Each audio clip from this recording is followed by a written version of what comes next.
on. If you don't know where you are, you better figure it out. Because you have decided to turn the wrong way. You ended up in the bunny rabbit's hole. All right. This is the Bunny Rabbit's Hole, and I am one of the two hosts here. My name is Jason, and my co-host is... My name is Craig. All right, like I said, this is the Bunny Rabbit's Hole, and the Bunny Rabbit's Hole is a place where we take one theme every week that doesn't have anything to do with last week, and it won't have anything to do with next week, and probably not the week after that. But when we do take that theme this week, we love to talk about this theme as much as we can until something inspires us, and then we talk about something else for a couple minutes until we get to the end of that, or Craig finally has enough of me blabbing about something that has nothing to do with the theme, and he brings us back to the theme, and then we're talking about our theme again, and then we continue on from there. Right. And as Jason said, you know, we pick a central topic, we do research on it for a week, we research the for and against, not just what fits our narrative, but we also include our opinions. And our opinions can be kind of a bit out there at times. So if you're easily offended, you might want to get to stepping. And thanks for listening to us this long. And even if you think our opinions aren't that far out there, then we apologize for that too. Right. So, this is entertainment. So keep that in mind. This is entertainment. We do this for fun, and we hope that you have fun while we do it. And we hope that you learn something, because we enjoyed learning about this theme that we're going to talk about here in a minute, when I finally shut up and asked Craig what the theme is this week. So we hope that you like talking about the theme after you listen to this podcast. What is our theme this week, Craig? Okay, this week, our theme, and I think we're going to have differing opinions on this one for once, but our theme this week is the Bermuda Triangle. Oh, so real quick, I always thought of the Bermuda Triangle similar to the comedian John Mulaney thinks of quicksand when you were a child. That'll be a bigger issue when you became an adult than it really had been. Right. Well, I mean, to touch it off, you know, the Bermuda Triangle is out in the ocean. It's in the Atlantic Ocean between like San Juan, is it Puerto Rico? Yeah, it goes from Puerto Rico to Bermuda, and then some reports say Fort Lauderdale, some say Miami, and some say all the way across Florida into Key West. Yeah. It's the southern tip of Florida, Bermuda, and Puerto Rico. Right. And, you know, the whole thing behind the Bermuda Triangle is people think it's this strange vortex that, you know, ships and airplanes disappear, people disappear, and they're never found again. Before we even get into all the stuff for Bermuda Triangle, I want to ask you a question, Jason. Yes. Do you believe in the mysteries surrounding the Bermuda Triangle? I believe that the Bermuda Triangle happens to fall in an area of the world where it is high in electromagnetic activity, and it is already a treacherous sea. So maybe we won't have such differing opinions. But because I want to believe, but I don't think I can. But at the same time, what happens at these areas that we know have high electromagnetism or magnetic activity, and we have fucking weird shit that happens at these places all the time. We have the North and South Poles. We have the Devil's Sea in Japan, which is also referred to as the Devil's Triangle, even though we'll get into it later. The Bermuda Triangle is referred to as the Devil's Triangle in a lot of works. But yeah, there are several other places around the earth that have anomalies like the area, magnetic anomalies that are like the Bermuda Triangle. One being the pyramids, another being Stonehenge, where just weird shit happens. Right. Yeah, and you know, like I said, I want to believe, but you know, I am going to take the pessimist approach to this one, because there is no evidence of more ships or planes going missing in that part of the ocean than in any other part of the ocean. Then fuck you. But I mean, because I've been fascinated by the Bermuda Triangle since I was a kid. I love it. I love that X-Files episode where they went through the Bermuda Triangle, went through a time warp and all that shit. Yeah. So, okay, I want to jump off of that point right there. because Okay. we'll keep debating this throughout the rest of the episode.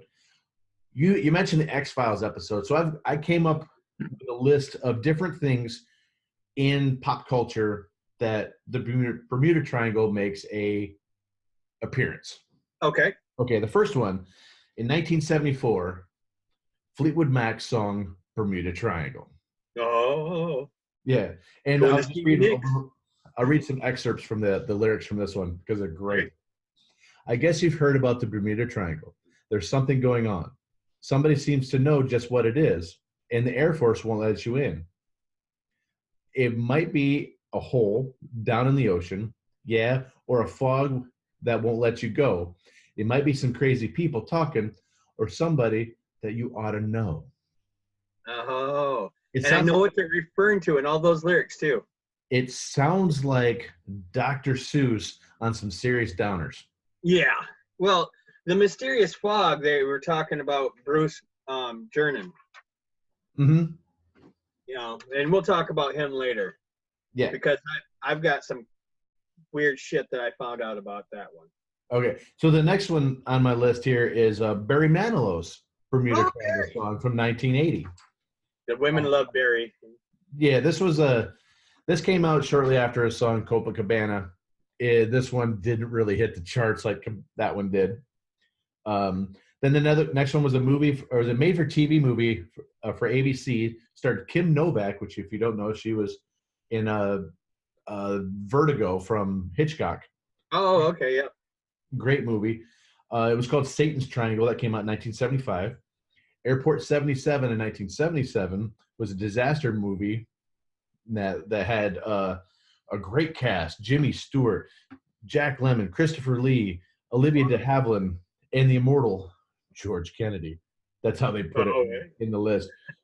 But that was a plane that was cursed by a geographical location in the Atlantic. Guess what? It was the Bermuda Triangle. Right. Then Bermuda Triangle, the game by Milton Bradley, that 1976. Nice. Bermuda Triangle, the game for the Atari 2600 that came out in 82. Scooby-Doo, a creepy triangle, or creepy tangle in the Bermuda Triangle in 1978. Yeah, new Scooby-Doo had to go there. I only chose one. I found three different ones. Oh, okay. So maybe they went to Puerto Rico, Bermuda, and South Florida. I don't know. But that one was fuck that anyway. Wonder Woman, the Bermuda Triangle Crisis in 1977. Oh. Fairchild with Leonard Nimoy, the Bermuda Triangle in 1977. Devil's Triangle in 1974. The Mystery of the Bermuda Triangle in 1979. Which this one to me was awesome. The Mystery of the Bermuda Triangle, because this one starred Vincent Price, and the music score was done by King Crimson. Nice. Yeah. So if you don't know who King Crimson was, they were a progressive rock band from the 70s into the early 80s. And they actually one time had a band meeting about whether or not to hire this guy as their lead singer named Elton John. And they chose not to. My wife saw them in concert. Nice. Well, Nice. she said they were awesome. And also, if you don't know who Vincent Price is, you're fucking stupid. Actually, if you're too young to know who Vincent Price is, go look him up. Go look up the song "Thriller" by Michael Jackson. He does the spoken interlude in that. Yes. Vincent Price was to horror what horror is to horror. I mean, Vincent Price in your movie made it spooky. Yes. There's a wind outside, and you're all freaking out. He is so talented, or was so talented. Yes. So, is that all you got for the pop culture stuff? I think that was enough. Okay. I want to. One thing, real quick. You notice that there's the height of all these things came in the late 70s, early 80s, when we were impressionable children. Right. So that's why we thought the Bermuda Triangle was a huge deal growing up, because all this shit was hit with it. We were hit with all this shit. Right. Well, and there's some things that everybody should know about the Bermuda Triangle. For one, it's 500,000 square miles of ocean. And for two, it's the only place where true north and magnetic north line up. Oh, that's So cool. these, I mean, that right there, that last tidbit kind of leads me to believe in the theory of the electromagnetic interfering with, you know, gadgets and shit. Yes. And well, I mean, we'll go into this later, but one of the things that they go into with fearing the gadgets was the compass spinning around and freaking out. And there's actually claims in Columbus's journal about their compasses fucking up going through this area. Right. Well, and they also saw Columbus and his crew actually saw a weird light up in the sky, and the sky lit up with like a greenish light, Yes. which Yeah. They could had, also be the aurora borealis because that's what an electromagnetic field looks like in the air. oh, you stop making sense. God damn it, they were aliens. Oh, I'm sorry. Be so pedantic about it. God damn. All right. But all right. Let's jump into this. All right. I think this, if anything is gonna convince me of it, it's gonna be what happened in 1945 with Flight 19.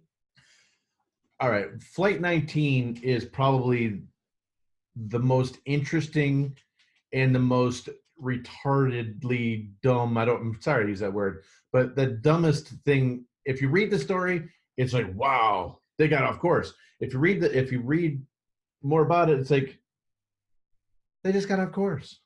Right. I mean, because they actually have heard one of the younger pilots say, "We need to go west," and they all ignored him and kept going the other way. Right. Um.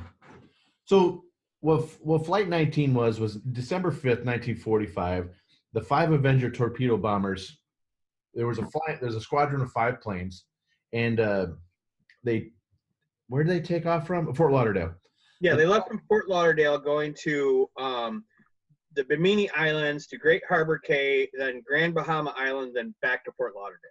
yes, but somewhere along the lines, equipment kind of screwed up, and now they're flying by sight.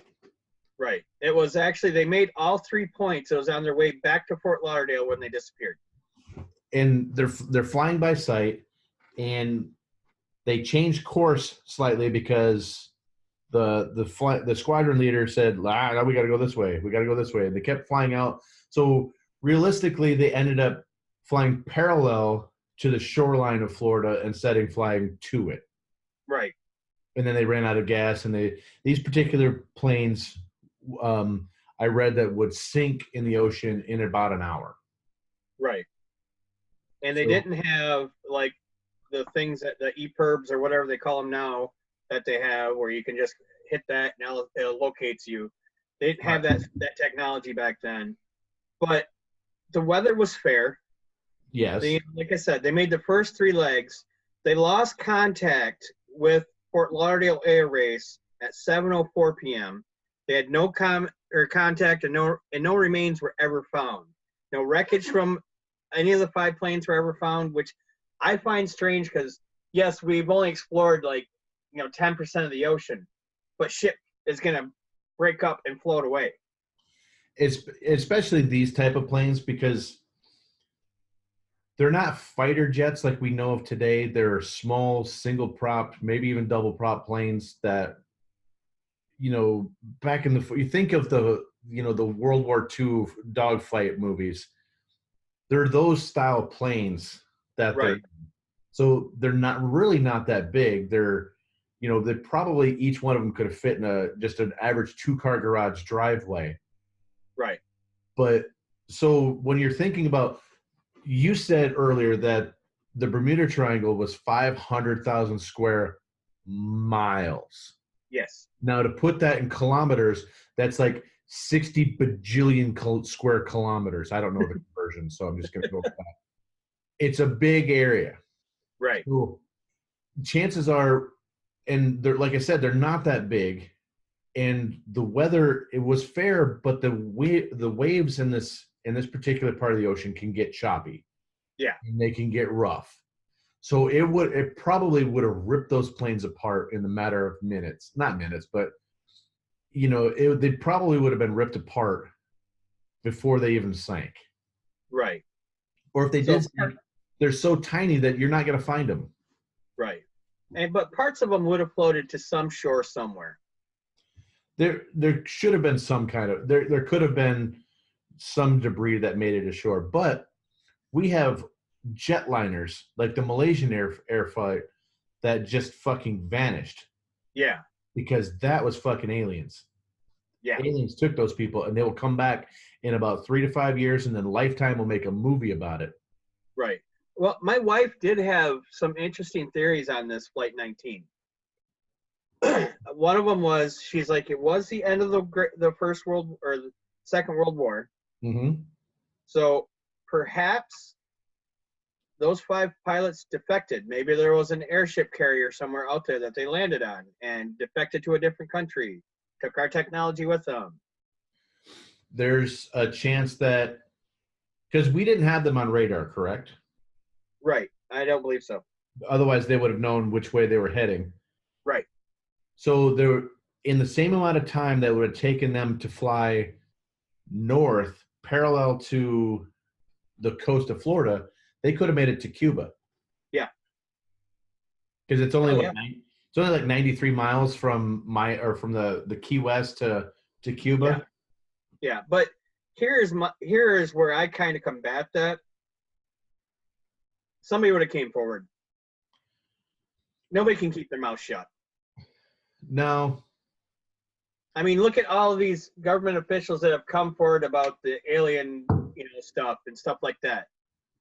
People can't keep secrets for that long. I mean, we did that in the escape artist ones where they escape prison. Yeah. People on their deathbeds and stuff say, "Oh, that was me," Well, case in point, the one of the ones that, if you haven't listened to our prison escape episode, go listen to it. Stop this. Go listen to that. Come back, and then you're going to know what I'm about to talk about. He was talking about the prisoners that escaped from Alcatraz. Right. There were 2 brothers and then a third guy. The 2 brothers sent a postcard, or one of the 2 brothers sent a postcard from South America, and they did this study, a facial recognition study, from his mugshot at Alcatraz to this picture, and it was 98% match. Right. So you don't get that close without being that person. There was still a window of, no, it wasn't, but they pretty much proved that they did escape and went on. And then him 30 years later, 40 years later, whatever it was, sent a postcard to his family saying, "Yeah, I'm free. I'm okay." Yeah, my brother died. People do talk. Yeah. Yeah. So, I mean, that's my theory on that. So I'm more inclined to believe they crashed into the ocean. That makes the most sense, but I'm inclined to say that a dimensional portal opened up. They flew through it, and eventually they'll come back.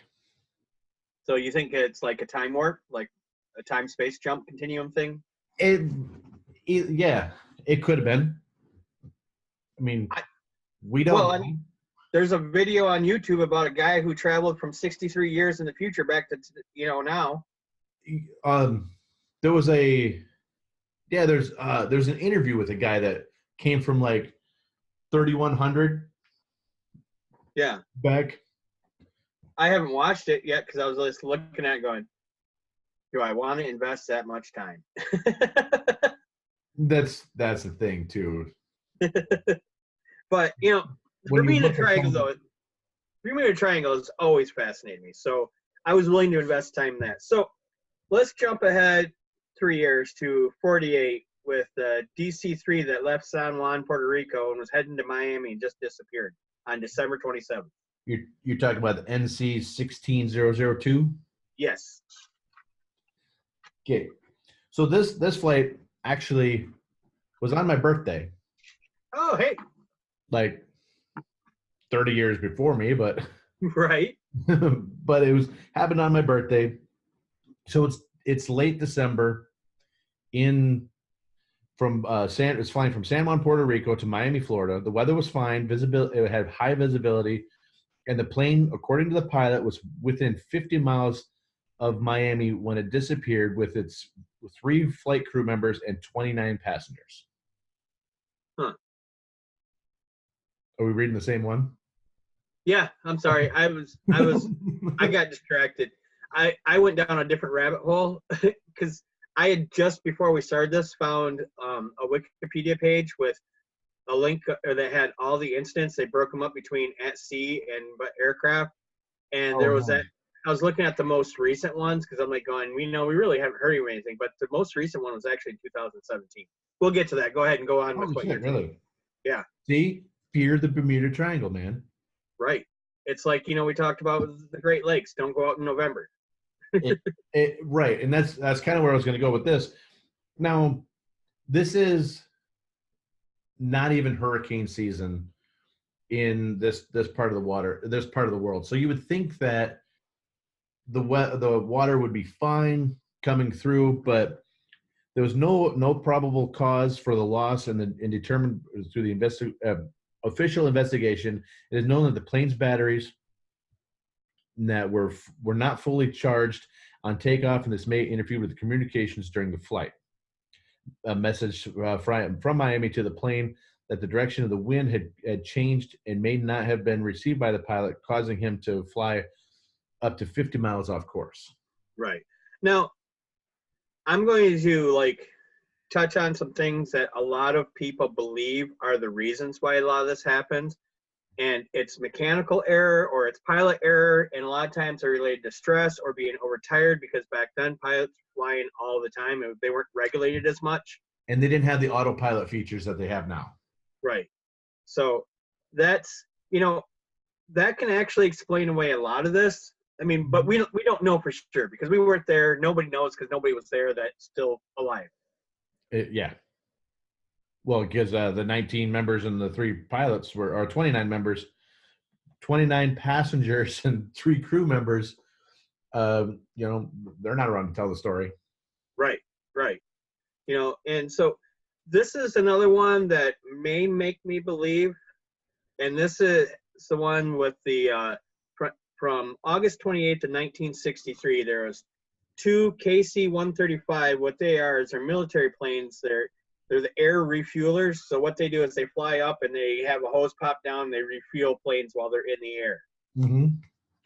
So they were on a return trip to Homestead Air Base in Miami. They were flying 500 feet apart, and they fell out of the sky simultaneously, and they're 36,000 feet up in the wreckage. The wreckage was found, but they don't know what caused it.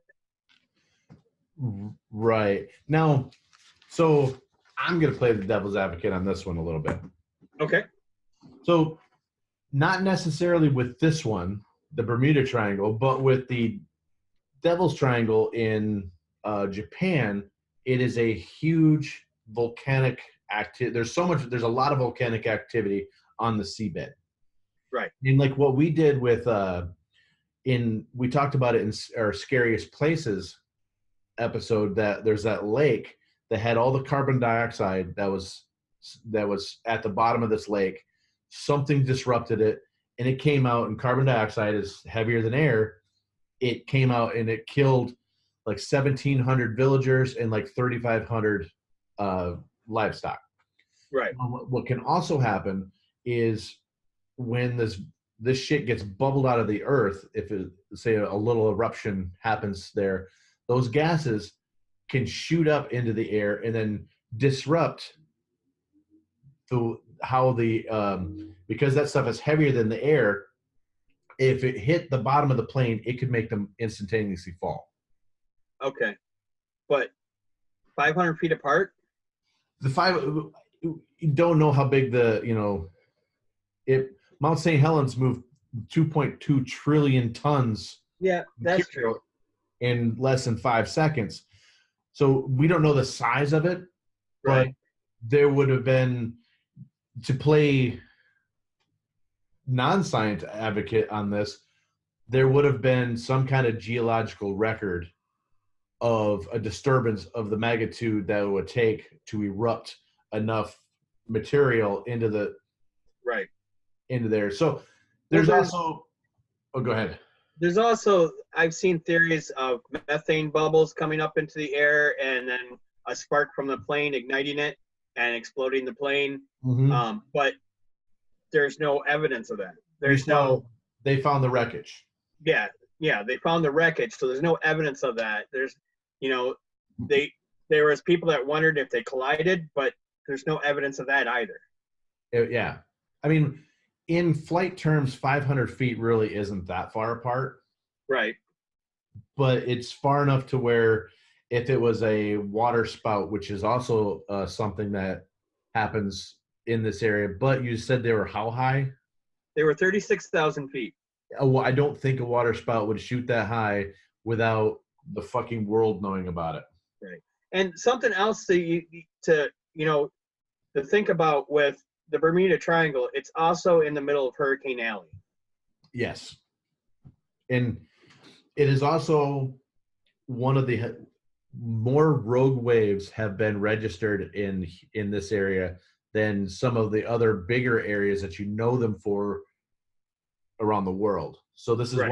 one I don't know exactly where it is on the list, but it's up there with like the Northern Sea and the Bering Sea and down below Cape Horn on Africa. Right. So I mean, so that those would there's a lot of geological activity that happens in this area. There's a lot of meteorological activity that happens in this area, and there's a lot of alien activity that happens in this area. Well, and there's also theories that there's a wormhole there, and we talked about the jumping the space-time continuum, Mm-hmm. and you talked about the alternate dimension aerial stuff, and I mean, where there's no proof that stuff doesn't exist, so I can't really combat that. Yeah. you know, but there's no proof that it does exist either. So again, Right. it comes into their theories, or they're not set in stone, they're not concrete because nobody really knows for sure. But I think it'd be awesome if we found out. Yes. Um, yeah. So the only thing I can really say about this particular one, where the two planes, you know, fall out of the fucking sky like this, is I don't know. Yeah. I mean, I should be able to give some kind of vague answer, but really, they're 36,000 feet in the air, and they fell out of the sky. If this was and they're not one plane, but both of them, so some kind of maybe rogue atmospheric element happened. I'm not saying I wouldn't go far as say that a methane bubble would. I have an idea. I'm thinking because we have seen them. I mean, you see it with like Aurora Borealis and stuff like that with the electromagnetic fields. And we talked about how heavy they are here. Right. One of them could have wiped right through both of them. Because, I mean, you look up in the sky when the Aurora Borealis are out, and they cover the entire sky. Yes, they do. So 500 feet would be nothing to them. No. And if it happened during the day, they wouldn't have seen it. Saw it. Sorry. They didn't have seen it. Okay. Now, there's another aspect of some of the phenomenon that happens in here is the electrical fog. Yes.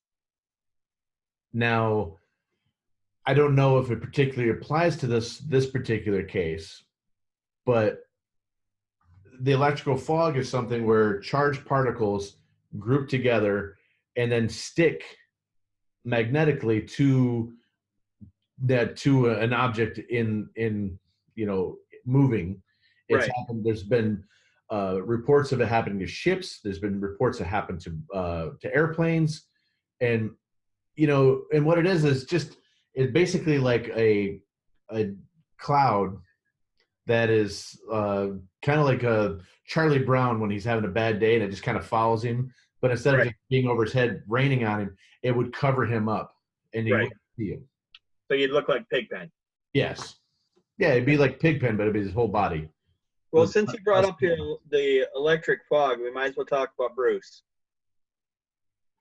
So, Bruce Jernan is a pilot. I didn't write down the year he did this. Okay. It was like 65 or 68 or something like that. So he took off from, where did he take off from? I had it written down. God damn it. Sorry. Anyways, he's taking off. He's heading to Miami, and he gets right by the Great Bahama Bank, which is another part of the triangle. And now I watched a video interview of him, and I read an article, and I'm going to get into that after I talk about this. So in the video, I'm going to talk about from the video aspect, and I'll go back to the other aspect. In the video, he says he took off. It's a clear day, and he saw these lateral clouds like you see over top of a mountain range. Right. And then he saw a hole in a tunnel appear, and he flew into it. And while he was inside, he saw these lines that rotated counterclockwise around the plane, and he could see bright blue skies at the end of it. And he is estimated to be about 10 miles, but he was through it in 20 seconds. And if it was 10 miles, it'd take him 3 minutes to go through there. And at one point, as he was getting ready to leave it, he felt like he was in zero gravity. Now, after he got out, he got out, and the skies were all gray. And while he was in there, also there was these bright flashing lights, but there was no electrical tendrils or anything like that, so it wasn't lightning. Just flashes of light. So he gets out, and the sky's now all gray. And a few seconds later, the fog dispersed, and he finds out he's over Miami. And for a flight that should have taken over an hour, it took him like 33 minutes to 45 minutes. So that's what he said in the video. In the article I read, completely contradicted that. Said it was stormy the entire time. You know, that he got caught in this tunnel. You know, it's just, and he had 2 passengers with him, but yet nobody's interviewed these passengers. They're only interviewing him. Right. And this is, my wife pointed, actually, you know what? Heather, come here. I'm bringing in the peanut gallery. All right. It's been a while since we've seen the peanut gallery. Yep, peanut gallery's coming in.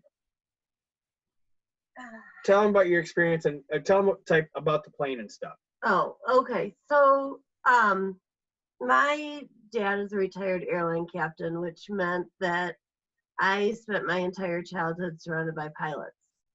I know very few pilots that will fly over any body of water that is relatively large, like Lake Michigan or an ocean, in a single engine airplane. Their reasoning is if the engine quits, you're screwed. Right. So most pilots will fly, like if you know, you're going from Chicago to the UP or something, you will fly along the shore. You won't cross Lake Michigan. Right. This guy had to fly 100 miles across open ocean in order to get from the island they were at to Florida. And, you know, I'm sure there are plenty of pilots that are like, yeah, that's no big deal, but it just kind of touched a nerve, like, really? Because if in that 100 miles or even across Lake Michigan, if a single engine plane is to fall down, the Coast Guard there isn't a rescue operation that's going to make it to you before that aircraft sinks. Nope. Nope. You're toast. Yeah. There was a family from my hometown that he was actually, they technically lived in the town next to us, but they were flying from Michigan over to Minnesota. So they were crossing Lake Michigan, and that exact same thing happened. Yeah. The plane stalled, it crashed, no survivors. Yeah. Most. Oh, okay. Yeah, most pilots just aren't going to do it. They're not willing to take that risk, not for themselves, their airplane, or their family. And like Craig was saying, that in this particular case, most of the reports don't claim that it was a clear day that it was in fact a foggy night or foggy. Right. Yeah. Well, it's just interesting how the story, because I watched the video and read the article too, and how the story about the weather changed. You know, in one, he was talking about how the clouds were building as they were leaving, and then in the other, it was like, oh, there was a storm. And it's like, there were some other things that didn't jive. Exactly. I don't know if I would get in a plane, even with an experienced pilot. So I've actually flown from like Lansing and Flint and Saginaw in like the twin props. Right. That they take over to Chicago. Sure. Yeah. And I don't even like that. I mean, there's no. So, and those planes are twice the size of what these are. Oh, easily. Yeah. Because, and again, you know, having grown up with a family of pilots, if the weather's bad, you don't go. Right. When you have a little plane like that, Yeah, you just don't. A plane like that would, if you're an electrical, like it was thunder and lightning, it would get torn apart. Yeah. Anybody that's ever seen La Bamba knows the ending, the tragic ending of that story. Right. Well, or, you know, 6 Days, 7 Nights, if you've ever watched that movie with Harrison Ford. Yes. You know. Yeah. Lightning, plane, bad. But unfortunately, Harrison Ford got stuck on a remote desert island with a woman that was more into his wife than he was. Well, this is true, but they made it look pretty good. Okay, so now we know. So, with all that being said, do you believe Bruce's story? No, I don't. There's certain parts of it that I kind of agree with or kind of believe, but then there's one theory about that in his theory that they claim that flying through the electric fog is similar to what it would be like to fly through St. Elmo's fire. How the hell would you know what that's like? Exactly. There's only a few people have ever seen St. Elmo's fire, so I don't understand how you could correlate flying through some fog that sticks with you to flying through a wisp of light as the sun goes down over the horizon. Right. I mean, the part of it that, you know, because we've talked about the space-time stuff and things like that, though, you know, the trip being over in 33 minutes, okay, that's kind of strange, but I don't believe the rest of the story, so I'm not going to believe that either. So the thing about the 33 minutes is the only proof that he had would have been a watch. Mm-hmm. Because there's no internal clock, there's no digital clocks. You know, who knows what time he really took off? Right. I mean, there's a flight log, but back then they're handwritten. So, and we also know what electromagnetic fields do to watches. Exactly. So that could have been his watch could have died as he's going through the fog, and you know when it comes out, his watch kicks in again, and it's like, holy shit! It's only we left at 7. It's only 7:33. Right. So, and see, this is why I say, you know, as a kid I was fascinated with this, and I want to believe, but as an adult, seeing all of this, I'm not sure. I'm still, you know, I'm more leaning against non-believing than believing. So you're leaning more towards a Scooby-Doo ending. Yes. That some meddling kids have meddling scientists have fucked this up for the rest of us. Yeah, those are rat fucks. Yeah. You need a bag of dicks. Exactly. So why is the Bermuda Triangle so surrounded in mystery? It's because I want to say, you know, I'm going to go back to Flight 19 because that's, you know, of everything that's happened, that is the most talked about. That's one most people know about. It's the most talked about, but I also think it's one of the most easily to disprove. Right. Because you have a senior flight commander that's leading the squadron. He makes an error in judgment. It's everybody else's job to follow orders in that squadron. Right. So they follow him thinking that he may know something, and they're entrusting him with their lives, and he made a big mistake. Either Right. flying to some aircraft carrier, flying to Cuba, meeting up with the Greys somewhere, or just flying them all to their doom. Okay, I just noticed a pattern. Like, I've got the Wikipedia page of list of Bermuda Triangle incidents open right now. Uh-huh. All right. Most of the stuff that we're talking about happened for the aircrafts between 1945 and 1965. Then nothing until 2005. Nothing happens for 40 years? Yeah, then something happens in 2005, 2007, then two things happen in 2017. That's with the aircrafts. Okay. With the boats, I mean, we're going all the way back to 1492 with Christopher Columbus. Then we jump up to 1800, 1812. It's like there's a string of events, then nothing for a period of time, then a string of events, then nothing. It's like a cycle. Weird. Yeah, because, I mean, we go from 1492, then nothing till 1800 because people didn't keep track of shit. Right. So we have in 1800, 1812, 1814, 1824, 1840, then nothing until 1881, then nothing until 1918, then 1921, 1925, and we're going up through 41, 58, 63, and then absolutely nothing until 2015. So, okay. So let's start with that one. The one that's in 2015. There's two of them.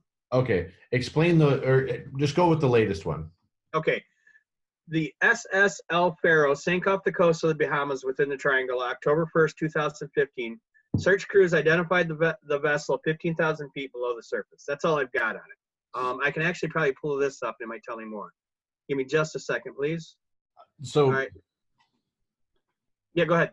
No, so kind of what I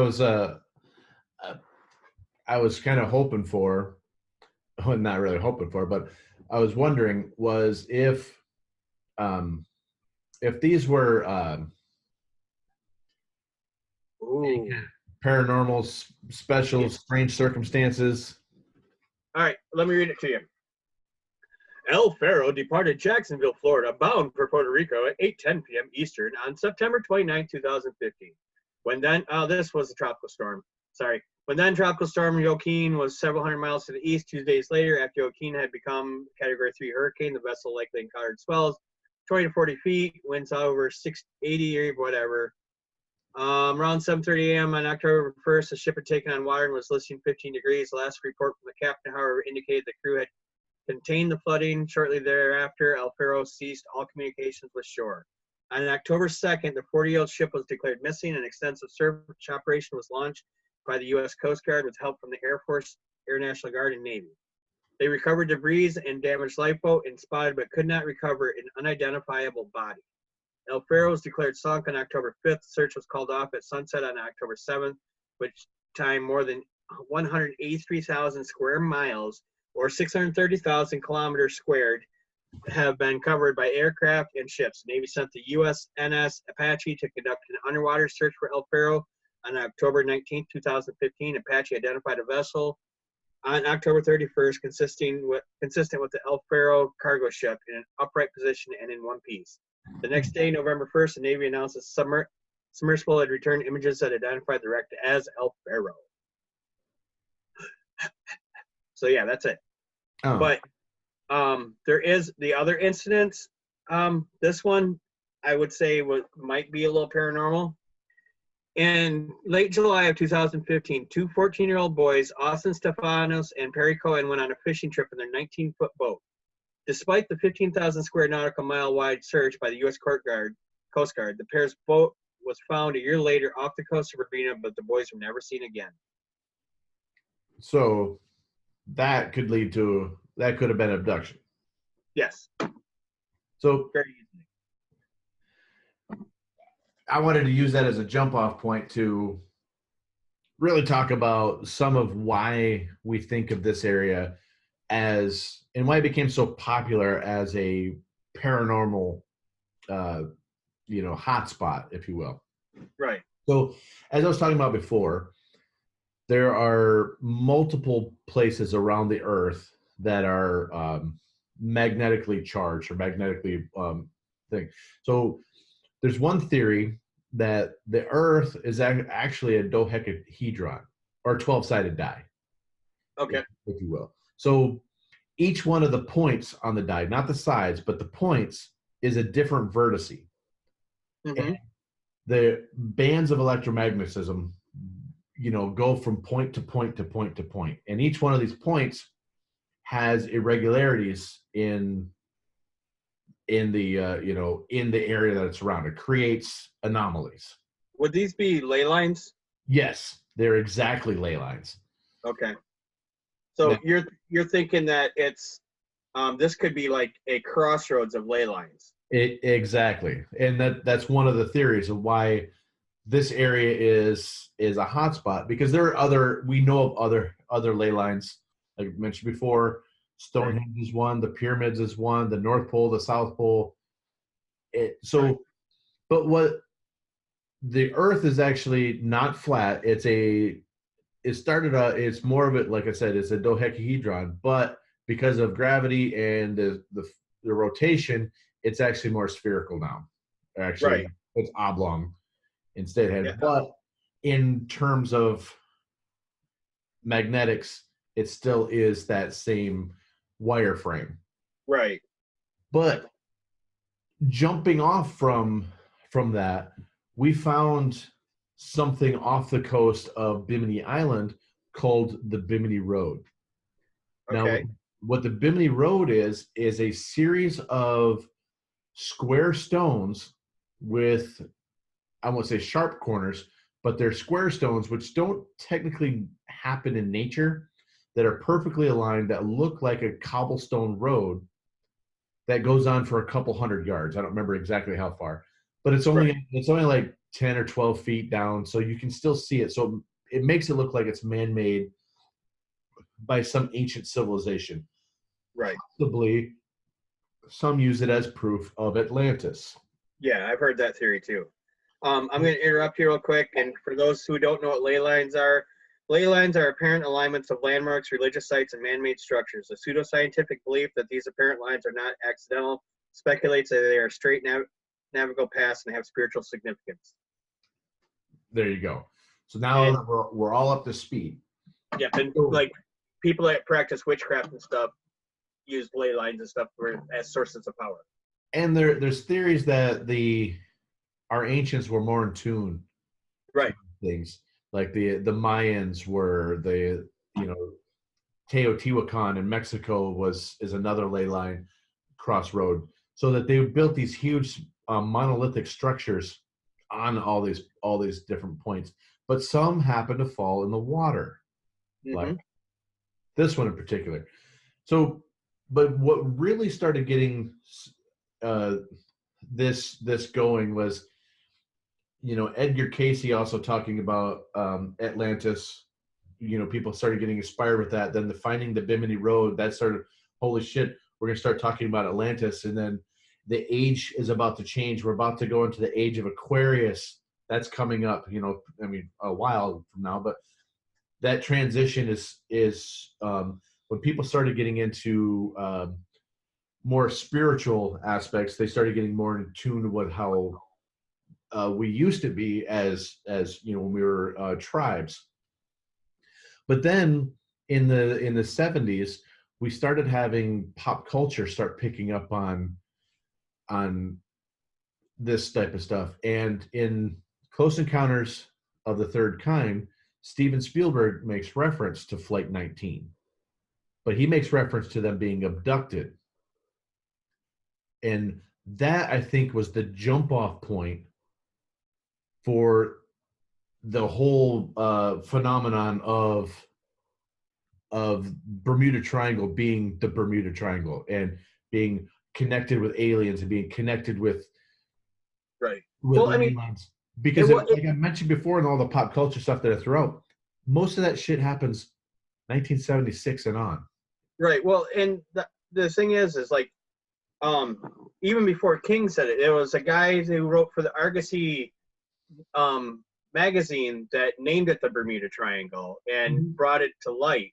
And it was a great source of material for science fiction writers and stuff like that at the time. Oh, absolutely. Absolutely. I mean, think about the shit what we grew up on, what was weird. Right. It's like they were coming up with sci-fi movies about fucking frogs. Yeah. You know, they're coming. I mean, they were scratching the surface of what else can we, I don't know, make some shit about some frogs. I don't know. Right. But if you've ever seen the movie, it's got Joan Collins in it, fucking drunk off her ass, not as a character, but the actress was drunk off her ass in this movie about fucking frogs that has them only in the end. They're just on the island. Like, one guy gets killed by a nest of tarantulas. They don't fucking nest like that. I mean, yeah, they were just grasping at straws back then. They were just like, let's throw 17 ideas in a hat and we'll grab 5 of them and mix them together. Exactly. You know, when I was a kid too, another one, for instance, was The Night of the Lupus, which if you look at it, you know, just a glance, you might think it's a movie about wolves. Right. No, it's a fucking bunny rabbits. They get big. They start eating people. And then they energize them like a railroad tracks, and that keeps the bunnies at bay for a little bit until they can pick them off. But anyway, that's good. They were grasping at straws for something to take them into another realm of fantasy. And I mean, yeah, did Steven Spielberg invent Bermuda Triangle? No, but he found a way to bring it in front of the masses. Right. And that's what made it huge, because there are tons of people that do a lot of shows that we like, but then there's some people that will take that same idea and put it in front of other people, and then all of a sudden now it's pop culture. Right. Well, there's also some people that will hide the truth in plain sight. Mm-hmm. And by that, I mean put it in a movie and make people think it's fiction.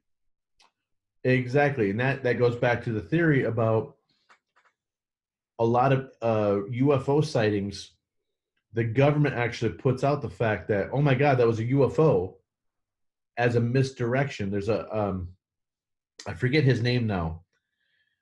He came out and was talking about a lot of the UFO sightings. Maybe that's who it was. Yeah. There's a lot of the UFO sightings that we're seeing aren't actually UFOs. They're actual crafts that we have, but the government wants us to believe that they're UFOs.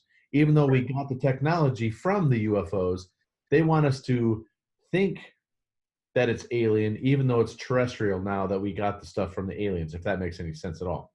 Well, yeah, because by doing that, now we're afraid of something, so they'll keep us, you know, with their fear-mongering, and, oh, watch out for the aliens. It's like the whole refugees and the immigrants thing. Oh, they're horrible, you know?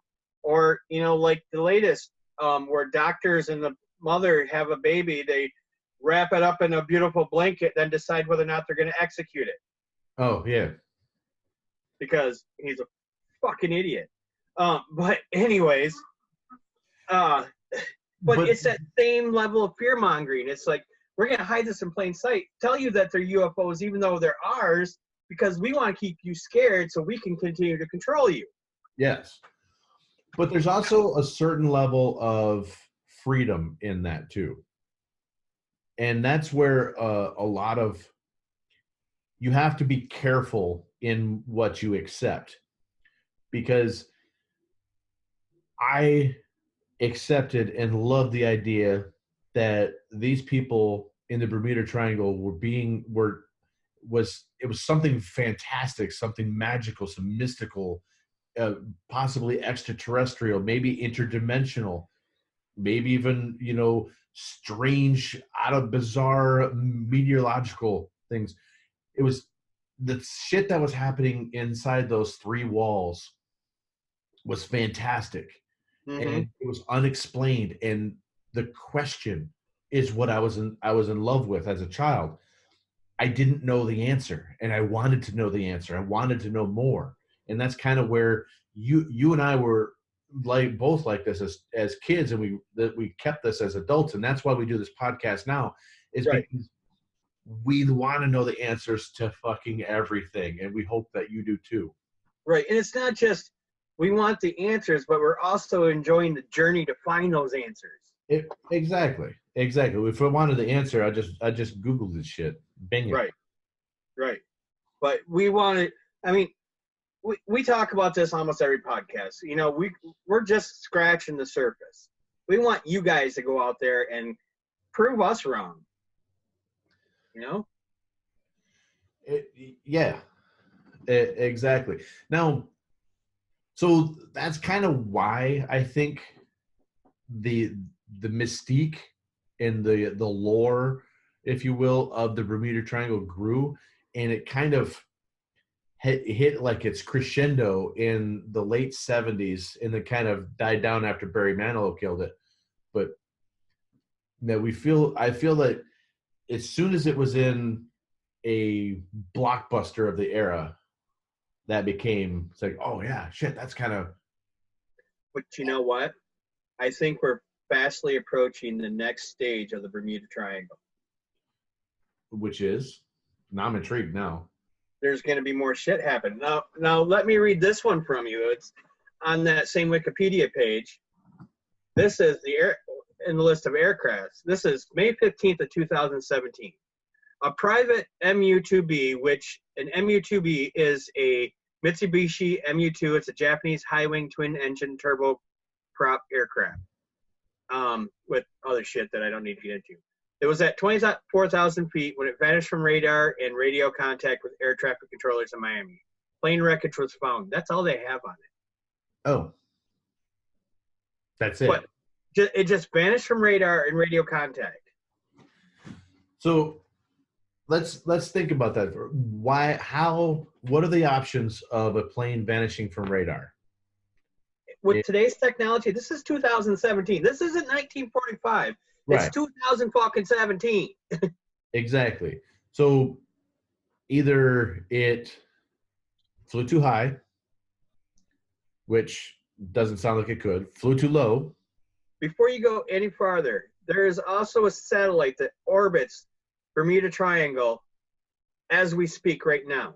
That's been up there for years, recording that area specifically. So there you go. NASA is covering the Bermuda Triangle, and shit is still happening. Yep. I mean, yeah, like you know, like it's not called the Black Knight satellite, is it? I think it was actually. If you don't know what the Black Knight is, it's that one satellite up there that nobody knows who put it there. No, it's not that one because this one was the U.S. government shot the satellite up there. I can't remember what article I found it from. It doesn't matter. Because I'd watched some videos, but I went to reading today. But you know, I can't stress this enough. 2017, and a plane falls off a fucking radar and loses all communication. Yeah. It's virtually impossible. I mean, you can't go outside without being videotaped. Yeah, exactly. And so, speaking of that, I saw this. I don't know that. What's the name? Hawaii. It's that Chinese cell phone company that makes those phones where the U.S. was trying to extradite the one vice president from China. They want to arrest her. Oh, okay, yeah. Where? But I saw a video of they have a camera phone now that has a 50 times zoom, and they start with a person shooting out the fifth floor of a hotel room, and it starts zooming in and keeps going and keeps going and keeps going until you can see clear definition of a pawn on a chessboard in the courtyard 5 stories down. Jesus Christ. And across the street. Yeah. If they have that kind of technology for a camera phone, imagine what they have flying over our heads.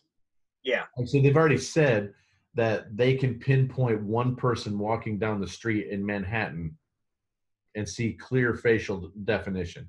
So if they told you that's what they have, they're probably, seeing, they could probably smell your breath from there to see what you ate that morning. Right. And, this kind of brings me back to the other one the other podcast where we talked about with aliens, and, you had the onboard camera from the jet craft recording this blurry vehicle. Yeah. Why it has that same technology? Why isn't it crystal clear? Exactly. I don't understand why security cameras are some of the worst cameras out there. I think they're set up to not catch people. Yeah, they're just. It's just we can mark this down as a loss. They're visual deterrence. That's it. Yep. Yeah, and so it just baffles me. Let's see. I got another one in 2017. I don't know if this one is okay. On February 23rd, the Turkish airline flight TK-183, an Airbus A330-200, was forced to change its direction from Havana, Cuba, to Washington Dulles Airport after some mechanical and electrical problems occurred over the triangle, which again goes back to electromagnetic field. Yeah. 2007, April 10th, the Piper PA-46-310P disappeared near Berry Island after flying into a level 6 thunderstorm, losing altitude. 2 fatalities are listed. Okay, that's due to stupidity. Wait, the Cuba one flew to what, Dallas, you said? Yeah, Washington Dulles. So, okay, I want to look at that. I just want to talk about that one real quick because something struck me. You said it was in 2017, right? Mm-hmm. Okay, what is starting to open up between Cuba and the United States? We're starting to open up trade again. But not quite. So the idea that a plane that was redirected coming from Cuba gets redirected to Washington, D.C. Right. Why not Atlanta? Why not Fort Lauderdale? Why not, Charlotte International? Why not Baltimore? Yeah. Why D.C.? Yeah, because that's quite the ways. Not only is it quite the ways, but just think about where it's landing. Who was on that plane that wasn't supposed to go to Turkey? Right. So that was kind of, see, that one I would almost explain away that there was a passenger on that plane that wasn't supposed to get out of Cuba. Right. So he was wanted. Yeah. All right. Here's another one. Electromagnetic fog that flew that was 2 F-15s. Yeah. So, another one. The other 2005 one is June 20. A Piper PA-23 disappeared between Treasure Cay Island, Bahamas, and Fort Pierce, Florida. There were 3 people on board. That's all it says. Okay. So I mean, we don't really have any details on that to say whether it's strange or what. And I bet you there's a shitload of planes in the early to late 80s, or throughout the 80s, we'll just say, throughout the 80s that went down in that area that will never be written in any records other than lost it on a lost sheet for Pablo Escobar. Oh, yeah, definitely. Because he used to fly, he owned an island in Cuba, not Cuba, in the Bahamas. Right. Fly all this shit to, but they would just they would basically unload the plane, push the plane in the ocean. When was I'm going to look this up real quick because I'm curious when Escobar was captured. He was killed in 93. Okay. What's the one that they just tried? Oh, that was Guzman, Joaquin Guzman, El Chapo. El Chapo.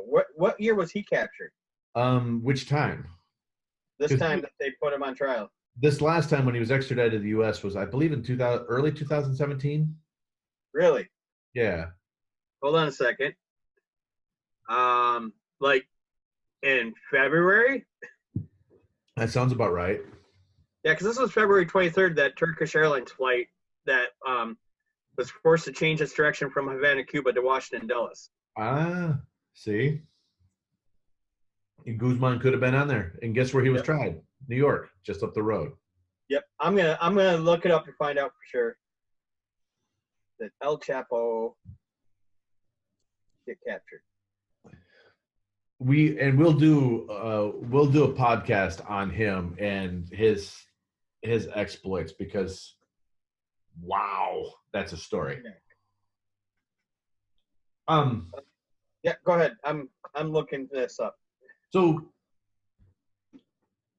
we have all this stuff about the Bermuda Triangle, and it's basically centered around aliens and stuff.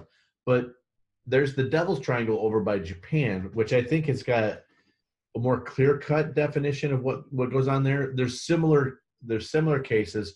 Ships have gone missing, planes have gone missing, electromagnetic, whatever. It's almost identical to the Bermuda Triangle, and it also happens to be directly on the other side of the globe from the Bermuda Triangle. So you can just drill a hole straight through the earth, and they're both there. But on the one side, so we'll say the right hand for those that are listening and not watching, we have the Bermuda Triangle, which is full of all that shit that we said before. We got the aliens, we got the atmosphere, we got the electric or the magnetic fog, we've got the time travel, we got all that shit's going on here. So on the left hand, we got the Devil's Triangle over by the Devil's Sea in Japan, which I forget the 3 points. It doesn't fucking matter, because what's going on over there it's simple. That one is so clear cut and simple. It's a dragon. Okay. You just look it up. It's a dragon. That's it. Right. So that's why we didn't really incorporate it into this episode, because there's a lot of, they call them the vile vortices. There's a whole bunch of them around the world, but those are the two main ones that everybody knows. And that one, that's just a dragon. Yeah. So El Chapo was actually captured this last time on the 8th of January 2016. So it wasn't him. Okay. Damn. Well, I wanted to fact check it. I didn't want to put misinformation out there. But no, it sounds that makes that's one thing that I could actually make that story even more fantastic. Right. I mean, horrible person. Right. But if you look at that page from Wikipedia, and that doesn't list all the incidents, because I found other ones that aren't even on here. But I swear to God, this stuff is cyclical, and it looks like the cycle is starting back up again. So that would mean that maybe that the aliens need more test subjects? Could be. Oh, there's actually some in 2018, but it doesn't say what. Oh, well, that's kind of weird. Yeah, well, there's an incident table, and I don't know what that means. So, but like 2018, see 44 fatalities, 3 survivors. So apparently a boat must have went down or something. Yeah, if you're doing research, please do research outside of Wikipedia. Absolutely. Because if you don't like what we're saying, then I'm just going to go on Wikipedia and change it later. Right.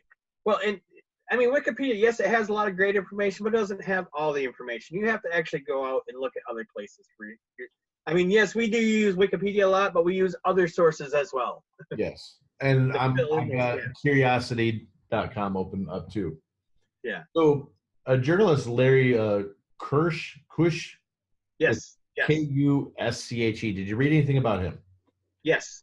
Because he wrote the book in 1975 called The Bermuda Triangle Mystery Solved. Right. Like, solved as in like mic drop. Solved. Yeah. Yeah. So, and he re-examines many of the incidents from 1840 to 1973 as best as he could. Right. And he didn't have the same glowing, mystical, fantastic voyage that, say, I did when I looked at these things. Right. He was more pragmatic. Yeah, he was more like, hey, all these reports are riddled with errors and mistakes and unscientific crank theories. Yeah. But yeah, he said most of the mysterious disappearances were really bad storms, and the odds are good that more crafts will sink or crash in an area than less trafficked one, because this area is there's a lot of traffic in there, so obviously more car wrecks happen on busy roads than on dirt tracks. So, right. Well, and he also, I think, really hated this guy, Charles Berlitz. Yes. Because, I mean, he said, In a way, the Bermuda Triangle is largely a creation of Charles Berlitz's mistakes. Cush would later note that Berlitz's research was so sloppy that if Berlitz were to report that a boat were red, the chance of it being some other color is almost a certainty.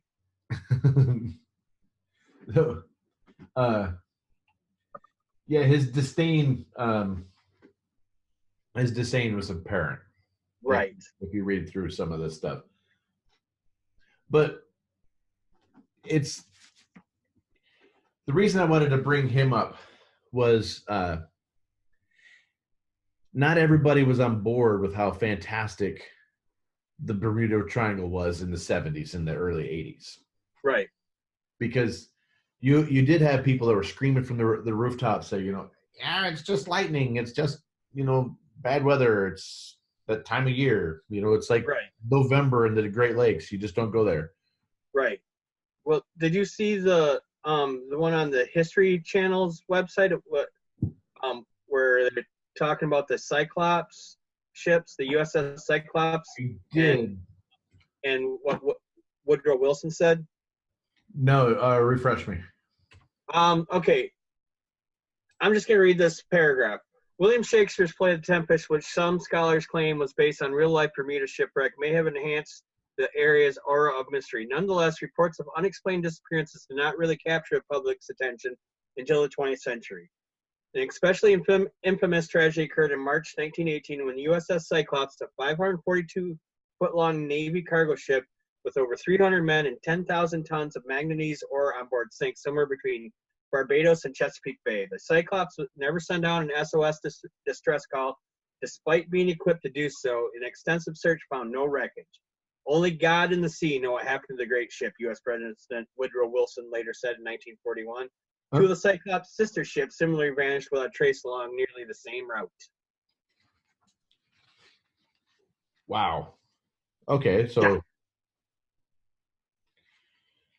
Only God and the sea. Yeah. It's like, it actually goes on to say a pattern allegedly began forming in which vessels traversing in Bermuda Triangle would either disappear or be found abandoned, which a lot of from that Wikipedia thing where a boat's found, nobody's on it. Like there's no kids on it. Right. Well, there's also the I gotta find it. The incidents at sea. Let me see. The Carol A. Deering. Did you read about that? Deering, I think I have that one. It was a 5-masted schooner, Captain W.B. Wormel, found aground and abandoned at Diamond Shoals near Cape Hatteras, North Carolina. Which, okay, so there I do have that one. Now, Cape Hatteras, North Carolina is, I don't know the distance, but it's a ways north of them. We're talking hundreds of miles north as the sea would go. Right. But I mean, if you're on a boat or a ship or whatever you want to call it, and you're abducted, it's going to go with the tide. Yeah. It's going to wash up where it washes up. There's no guaranteeing where it's going to wash up. You can't predict it. Exactly. Now, some of the theories around the ship that are not paranormal or mysterious is that it possibly was a victim of piracy. Yeah. Because it was connected with rum running, which running from Bermuda, the Caribbean, which, everybody knows Caribbean rum. Right. And that was during the Prohibition, too. It was during Prohibition. So they think that a chance that it was either piracy or a mutiny. Right. But a mutiny doesn't make any sense because why wouldn't you just keep the whole ship? Yeah, why would you abandon it? Right. Piracy makes more sense to me. Oh, yeah. Oh, most definitely. Yeah, but I mean, but there's, other instances where there's just, they find a boat and nobody. Yeah. It just doesn't make any sense. And there are they found hundreds of different vessels all around shipwrecks from that they have no idea what the ship was when it crashed. They can only guesstimate the time period based on the style of boat that they think it was that's left. And you never hear about treasure seekers going into the Bermuda Triangle to look for treasure. No. And imagine how much would be down there. Well, yeah, there's so one theory that or one estimate that I found was there are more gold and silver at the bottom of the oceans than we have in our vaults. Oh, I believe it. Because of all the gold that the Spaniards had stolen and put on ships, the gold that the rest of the pirates stole and put on ships, we don't know where any of that shit went. Right. Chances are they don't either. Yeah. Yeah. So I mean, again, I'm not completely swayed. I still want to believe. I still really want to believe. Mm-hmm. But I need more. I think so. The History Channel, the author of there's just editors from the History Channel. I like their summation of it. Is in all probability, however, there's no single theory that solves the mystery. As one skeptic put it, trying to put a common cause on every Bermuda Triangle disappearance is no more logical than trying to find a common cause for every automobile accident in Arizona. Right. Yeah, I read that too. And I like this one where, okay, on this was that second paragraph after the Woodrow Wilson Senate, where they're talking about Flight 19. The official Navy report declared that it was as if they had flown to Mars. Right. I thought that was great. Now, one of the things we have to point out too is before you go any farther, the same day of Flight 19, rescue plane and its 13-man crew also disappeared. The same day. Yep. Okay. Yep. Says this was on the History Channel one. It says all 5 planes flew aimlessly until they ran low on fuel and were forced to ditch at sea. That same day, a rescue plane and its 13-man crew also disappeared. And after a massive weeks-long search, failed to turn up any evidence. That's where the Navy reported that it's as if they'd flown to Mars.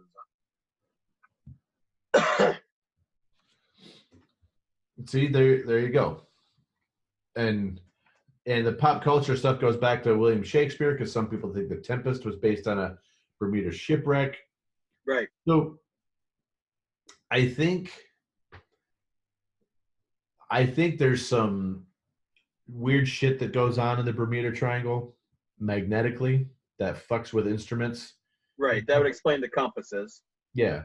And being the only place on the planet that is true north and due north. Yeah, true north and magnetic north. And magnetic north. Thank you. It makes sense that you would get some kind of interference with stuff. But in today's day with GPS and satellite tracking and all the backup redundant systems that we have for all this stuff, there should be nobody that gets, there should be no incidents of planes disappearing. Right. Yeah. And like I said, boats now have that. I mean, if you watch World's Deadliest Catch or whatever, all those boats have these pluribus things or whatever they're called. I can't remember what they're called, but it's just you activate it and it sends out satellite waves that shows where you're going down at. Right. There was a couple of pro athletes a couple years ago. Their boat capsized out in the Gulf of Mexico, and before the boat sank, they were found. Right. Because of a device like that. Right. And, airplanes have the black box. Yes. And so they could, if they were to recover this plane, they could go to the black box and figure out what happened. So I believe that it was, there was things that happened in the past that were definitely unexplained. Right. And if things in the future keep this trajectory, like yes, we're starting to see, like you pointed out, they're starting to happen again. So maybe we're coming into another cycle. And if they continue to happen with the technology that we have today, then I think you have to actually take some kind of credence that something weird is happening. Yeah, most definitely. Now that I see that the stuff is still happening, I mean, like I said, some of that stuff you can just plot out. That's stupid. That person was stupid. It's like going on the Great Lakes in November. That's stupid. You know, so, you know, some of those, but like some of those just don't add up. Some of them could be government conspiracies, but yeah, some of it don't. Like the two boys just disappearing and their boats found. Yeah. Yeah, I don't get that. Or not talking to Bruce Gernon's passengers. Right. You had two passengers on there. Why is nobody? Why? I read 2 articles on him. I watched 3 videos on him. Nothing tells me who the passengers were, or nothing from them. See, that's, and to quote you, stupid. Right. And you can't fix stupid. Unfortunately, you can't. So basically, to sum up tonight's episode, we discussed the Bermuda Triangles. We discussed a lot of the disappearances. We discussed a lot of the theories. I myself am still on the fence. I want to believe. I just need a little bit more. But like I said, everything in life is cyclical. Everything goes in cycles. And I do believe that if I'm looking at the pattern correctly, that it's starting back up.